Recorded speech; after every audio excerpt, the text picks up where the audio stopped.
Up front. Oh, no, we'll go in the back first. Stay back there. Yep, there you go. Coach, what message do you send to your team tonight, knowing they're going to go into such a hostile place where in the past 2 seasons, nobody has beaten USC on their home floor? That is the message. I think you said it. It's a great opportunity, and I think that a lot of people look for easy. Our team, we don't look for easy. Things just don't come easy to us. We're all workers, and we're all grinders, and we understand that every game is tough, and we schedule that way. Non-league, obviously playing South Carolina, playing Baylor, playing Michigan State. We've played in tough games, and we understand what it's about. It's about grinding. It's about the process. It's about playing hard every possession. We relish this opportunity, and I think on the storyline is who nobody's won in this building, but it's a big storyline if you win the game, and that makes it even better. So we relish the opportunity, and the play is a great team on that floor. Question up front. Quentin Hillsman was in here earlier saying like you were one of the first teams who really committed to packing that post and really disrupting them, throwing it inside there. Obviously, that's got to be a big part of what you plan on doing it tomorrow. How have you seen them maybe advance when other teams have tried to throw what you did at that? I think that you get undisciplined. They make one, they make two, and you start coming out of your zone, and you start to pressure and start running at non-shooters or start running at players who can make shots, but they're more dangerous when they're missing.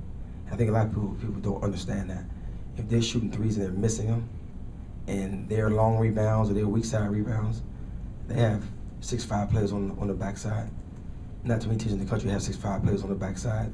If they miss on our backside, we have 5'9" back there, so that's going to be a problem. So I'd rather keep 3 on that back line, be able to box out 3-on-2 on the back line. And if you want to make shots, then you deserve to win the basketball game. That's what it is. It's about making shots. We know they shoot a very high percentage, but they shoot a very high percentage inside the arc too. So we understand what we have to do. We have to protect the paint. And I don't think it's a secret. I'm sure Don probably said the same thing, and there's no secret that we got to protect the paint. Question in the middle. Quentin, you said the other day that you wouldn't have the same game plan as in the Bahamas, and not asking you to detail it, but just what are some of the other key points besides defending the paint that you have to do to win this game? I changed my mind. We're gonna have the same game plan. Seriously, I did. We're doing the same thing we did in the Bahamas. They got to make some shots. Question in the back. Toward that end, how important is containing Mitchell, given how dangerous she is on the perimeter? She's a tough player, and in the game in the Bahamas, we did it great for 38 minutes. I thought the last 2 minutes, our players say we didn't play our last 2 minutes weren't great. We played 2 good minutes to end the game too. They made 3 shots. They got 3 offensive rebounds, and we threw the ball away. So at the end of the day, they did 7 great things. I watched the game last night. They did 7 great things in 2 minutes, and they won the game. That's what great teams do. I don't expect anything different. Don's a great coach.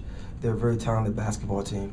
I don't think that you can look down at roster from top to bottom. They don't have a bad player on that roster. They have players coming off the bench hitting threes on us. So they're going to compete at a very high level. We have to compete for 40 minutes and not let those last 2 minutes be. We didn't play a good 2 minutes. We got to compete for those last 2 minutes. I think that we were in a position to win the basketball game, and our youth really came into play, and their mental tenacity on the boards, and they just being a championship caliber team really took us over in the last 2 minutes. Question up front on the left side. Quentin, last year you guys broke through, won a first-round game in the NCAA. You're at that same point again. How much do you think last year's experience might help your guys, dig in when faced with the same thing tomorrow? I think it helps. Obviously, when you are familiar, you can structure things differently. You kind of get the practice thing down. You kind of get the scouting thing down. And this year is great because we play against an opponent that we already played. So we have pretty much our scout done. We didn't see too much different yesterday, and Savannah State played a man, so we didn't get a lot of looks.